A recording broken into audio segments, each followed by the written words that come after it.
হলো দেখলাম তিনটে রাজ্য থেকে হলো। একটা বিজেপি শাসিত রাজ্য আসাম, একটা আমাদের সরকার বামপন্থীদের সরকার আছে কেরালা, এবং তৃণমূলের সরকার আছে পশ্চিমবাংলা। তিনটে রাজ্য থেকে এই তিনটে রাজনৈতিক দলই একে অপরের বিরোধী, কিন্তু তিনটে রাজ্যেরই পুলিশ এবং ইন্টেলিজেন্স নেটওয়ার্ক তারা একে অপরের সঙ্গে তথ্য আদান প্রদান করে একে অপরকে সাহায্য করে তিন রাজ্য থেকে এই যে ধরপাকড়টা করলো, এইটাই আমাদেরকে ভরসা দেয় এবং এইটাই হওয়া উচিত।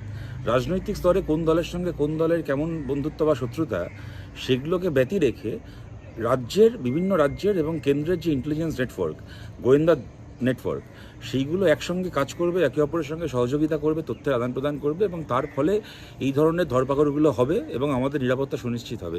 এইটাই হওয়া উচিত। তাই আমাদের পরিষ্কার আমাদের পার্টির বক্তব্য, এই প্রশ্নে কোনো রকম দলীয় রাজনীতি করা যাবে না। সমস্ত সরকারকে একে অপরের সঙ্গে সহযোগিতা করতে হবে এবং কোনো রাজনৈতিক দলও যেন যার যেখানে ক্ষমতা নিজের পরিচালিত সরকারকে এই ব্যাপারে অন্যদের থেকে দূরত্ব